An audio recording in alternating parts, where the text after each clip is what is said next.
끝이 만드시고 구원의 기쁨을 제게 돌려주소서. 말씀이신 그리스도님 찬미 받으소서. 주님께서 여러분과 함께 또한 사제의 영과 함께 요한이 전한 거룩한 복음입니다. 주님 영광 받으소서. 유다인들의 축제때가 되어 예수님께서 예루살렘에 올라가셨다. 예루살렘의 양문 곁에는 히브리 말로 베차타라고 불리는 못이 있었다. 그곳에는 주랑이 5채 딸렸는데 그 안에는 눈머니, 다리 저느니 팔다리가 말라 비틀어진 이 같은 병자들이 많이 누워 있었다. 거기에는 38해나 앓는 사람도 있었다.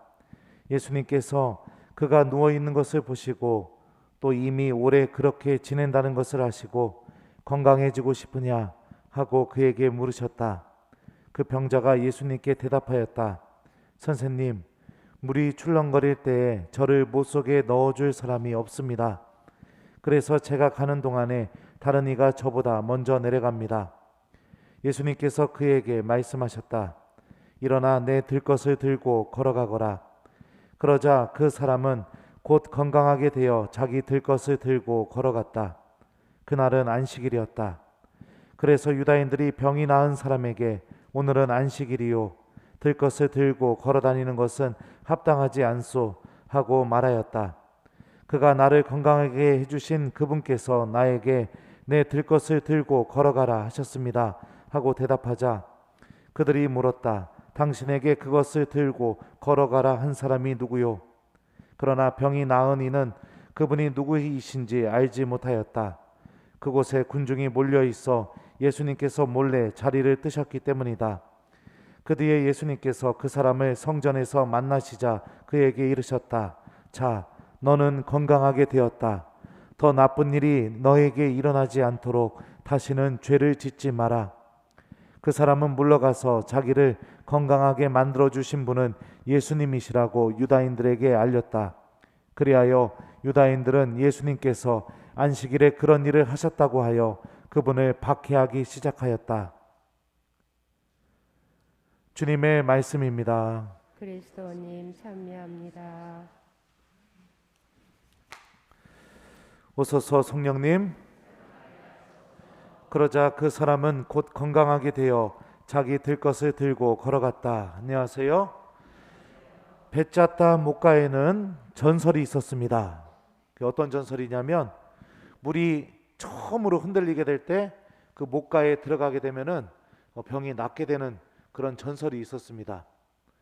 그 물이 흔들리게 된다는 건 천사들이 내려와서 건드려 준다고 그 유다인들이 그때 당시에 생각했던 거예요. 그래서 오늘 복음에서 이 38년 동안 앓았던 병자가 아무도 자기를 목가에 넣어주지 않는다고 그렇게 이야기한 겁니다. 그런데 여러분들은 이상하지 않습니까? 예수님과 이 38년 된 병자의 대화가 건강해지고 싶으냐? 라고 물어보면 정상적인 대답은 어떤 대답이어야 되나요? 어디가 내가 무진장 아파요. 여기 낫길 원해? 하면 뭐라고 해요? 예, 나 여기 고쳐줘. 아파 죽겠어. 나 낫기를 원해. 보통 이게 정상적인 대답입니다. 그런데 베차타 목가에서 38년 동안 앓았던 병자는 다음과 같이 대답합니다. 선생님, 물이 출렁거릴 때 저를 못속에 넣어줄 사람이 없습니다. 그래서 제가 가는 동안에 다른 이가 저보다 먼저 내려갑니다.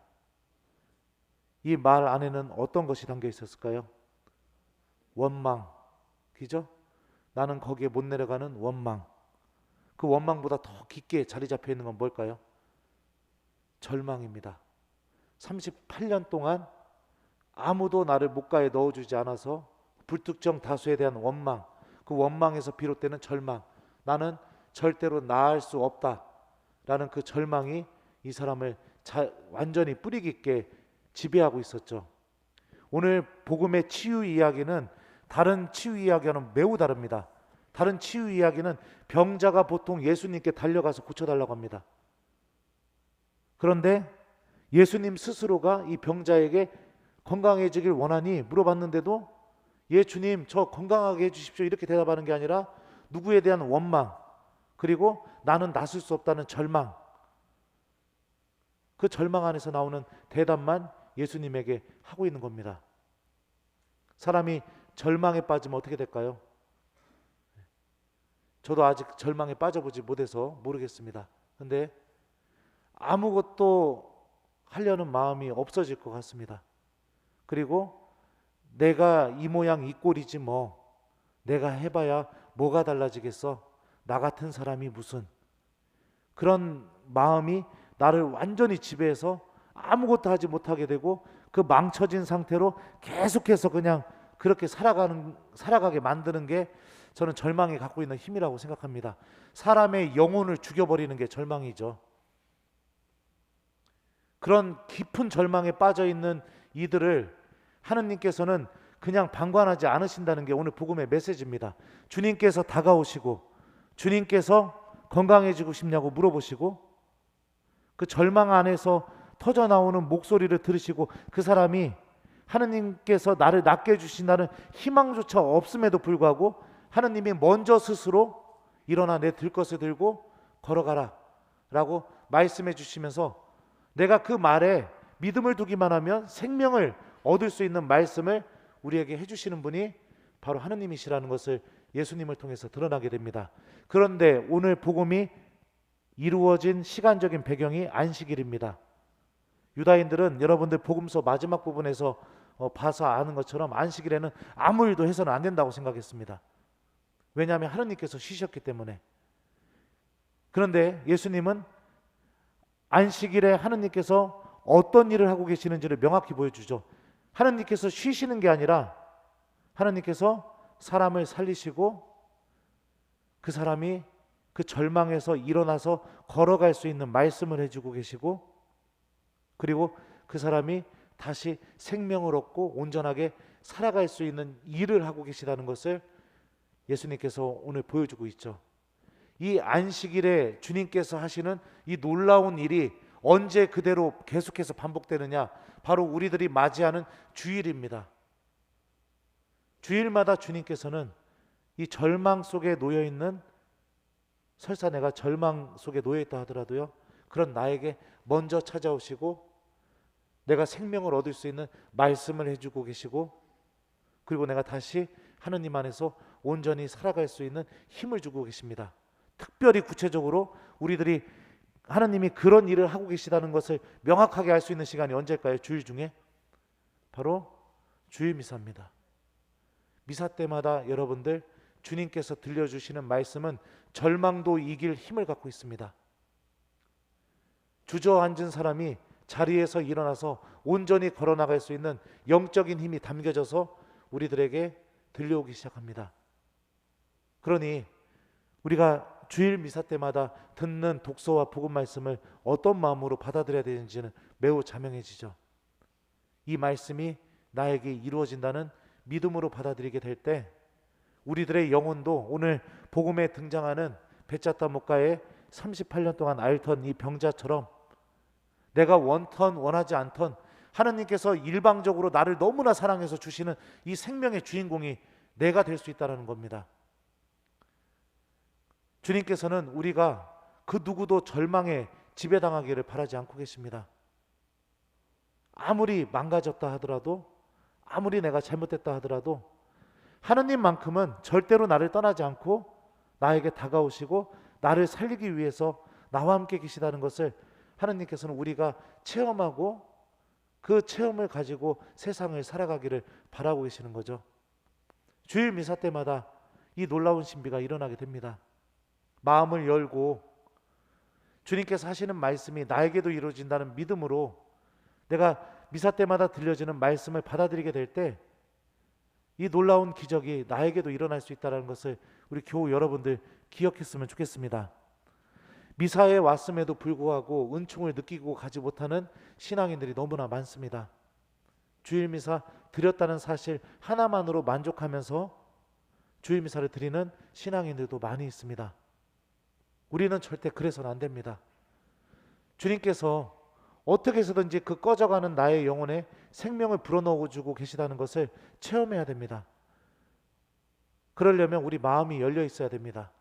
듣는 마음이 있어야 됩니다.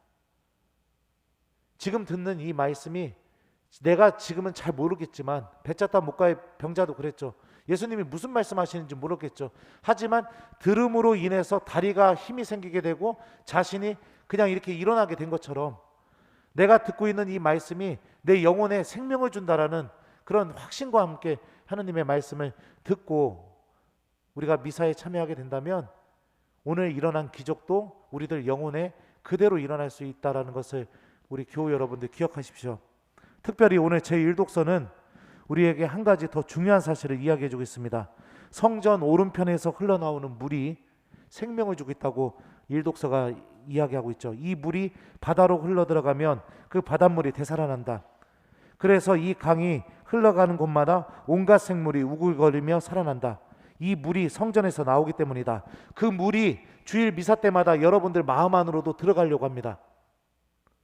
그 물이 여러분들 영혼 안에서 흐르기를 간절히 원하고 있습니다.